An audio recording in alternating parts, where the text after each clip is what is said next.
Welcome to our channel astro numerology ఫార్మిస్ట్ లో specialist Bhairava Dev శనిగల్ గారు అయితే మన ముందు ఉన్నారు. కొన్ని క్వశ్చన్స్ ఉన్నాయి, అడిగైతే తెలుసుకున్నాం.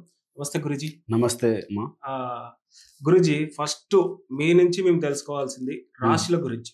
ఓకే. సో ఈ సంవత్సరం ఈ నెల రాశులు ఎలా ఉండబోతున్నాయి? అంటే 12 రాసుల్లో యాక్చువల్గా చెప్పాలంటే ఇప్పుడు మనకు 12 రాసులకి ఇప్పుడు గురువు రేపు 15వ తేదీ నుంచి మనకు గురువు చేంజ్ అవుతున్నాడు. అంటే ఇప్పుడు ప్రజెంట్ వృషభ రాశిలో ఉన్నాడు. వృషభ రాశి నుంచి మిథున రాశిలోకి వెళ్ళిపోతున్నాడు అన్నమాట గురువు.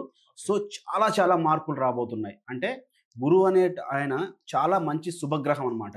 ఇటువంటి శుభగ్రహము మనకు మిథున రాశిలోకి వెళ్తుంది. యాక్చువల్గా చెప్పాలంటే మిథున రాశికి మామూలుగా గురువుకి మధ్య ఏమవుతుందంటే మిథున రాశికి గురువుకి అంత సఖ్యత ఉండదు. బట్ ఏంటంటే గురువు శుభగ్రహం కాబట్టి మ్యాక్సిమం అయినంత వరకు ఆయన మంచి శుభ ఫలితాలను ఇవ్వడానికే చూస్తారు కాబట్టి.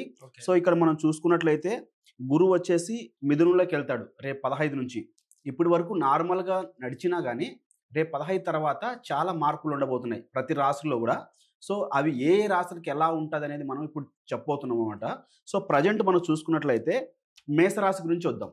సో మేషరాశికి చూసుకున్నట్లయితే గురువు మనకి ఇక్కడ మేషరాశి కావచ్చు, మేష లగ్నం కావచ్చు అనమాట. సో గురువు వచ్చేసి మిథునంలో ఉన్నాడు.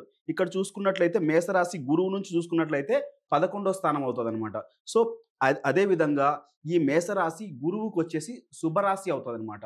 ఎందుకంటే ఇప్పుడు గురువు అలాగే తర్వాత కుజుడు, రవి, కేతువు వీళ్ళంతా ఒక టైప్ అనమాట. అంటే ఒక మిత్రగ్రహాలు అంటాం కదా, అలా అనమాట. అలాగే శని, రాహువు, అలాగే తర్వాత శుక్రుడు, బుధుడు వీళ్ళు అంతా ఒక యూనిటీ అనమాట. సో ఇట్లా చూసుకున్నట్లయితే ఇక్కడ నుంచి చూసుకున్నట్లయితే గురువుకి ఇక్కడికి వచ్చేసరికి తనకే 11వ రాశి అవుతుంది అనమాట. 11వ రాశి అయ్యింది. అక్కడ రవి, బుధుడు ఉన్నారనమాట. అంటే ఇక్కడ ఒక బుధాదిత్య యోగం ఏర్పడింది. సో వీళ్ళకేమవుతుంది అంటే ఈ మేషరాశికి ఖచ్చితంగా వాళ్ళకు వృత్తిపరంగా కావచ్చు, అంటే లాభాలను చేకూరుస్తుంది అనేక విధాలుగా. అంటే ఇప్పుడు సపోజ్ ఇప్పుడు అతనికి ఏదైనా ఉద్యోగం లేదనుకోండి, ప్రయత్నాలు చేసినట్లయితే మే 15 నుంచి ఉద్యోగం రావచ్చు అనమాట. సో అలాగే తర్వాత ఇన్కేస్ ఏదైనా సంతానం కోసం ప్రయత్నం చేస్తున్నా గురువు లాభాన్ని ఇస్తాడు కాబట్టి ఆ రాశి వాళ్ళకి ఖచ్చితంగా మంచి సంతానం కూడా కలుగుతుంది. ఇక్కడ వెస్ట్రన్ ప్రకారం కూడా చూసుకున్నట్లయితే మేషరాశికి వచ్చేసి యాంగిల్ ఫార్మేషన్ అనేది మనకు వచ్చేసి 30 degrees ఉంటుంది. ఓకే, యాంగిల్ ఫార్మేషన్ అనేది. సో ఈ యాంగిల్ ఫార్మేషన్ కూడా మనం చూసుకుంటాం అనమాట. సో ఒక రాశి నుంచి ఇంకొక రాశికి 3 రాసుల దూరంలో కానీ 5 రాసుల దూరంలో కానీ గ్రహాలు ఉన్నట్లయితే దాన్ని మనం వెస్ట్రన్ ప్రకారం టెక్స్టైల్ ఆస్పెక్ట్, ట్రైన్ ఆస్పెక్ట్ అంటాం. సో ఇట్లాంటి ఆస్పెక్ట్లు ఫామ్ అయినప్పుడు మంచి ఫలితాన్ని ఇస్తుంది వాళ్ళకు. అంటే ఇంతకుముందు ఎప్పుడూ లేని విధంగా వాళ్ళకి గోచారంలో మంచి జరగబోతుంది. అంటే కాకపోతే ఈ గోచారాన్ని మనం 30% తీసుకుంటాము. అలాగే వాళ్ళ జన్మ జాతకంలో దశ ఏం నడుస్తుందో కూడా చూసినాం అనుకో, ఆ దశ ఏం నడుస్తుంది, దశ కూడా గురు దశ నడుస్తుంది అనుకోండి, మళ్ళీ గురువుల అంతర్భుక్తులు ఏం నడుస్తున్నాయో చూసినట్లయితే ఇంకా అక్యురేట్గా చెప్పచ్చు అనమాట. ఇదేంటంటే మనం చెప్పేది ఏంటంటే ఓన్లీ వేదిక్ ప్రకారమే కాదనమాట. ఇక్కడ వేదిక్ ప్రకారం చూస్తున్నాం, అలాగే తర్వాత కేపీ ఆస్ట్రాలజీ ప్రకారం చూస్తున్నాం, అలాగే వెస్టర్న్ ఆస్పెక్ట్ ప్రకారం చూస్తున్నాం, వెస్టర్న్ ఆస్ట్రాలజీ ప్రకారం చూస్తున్నాం.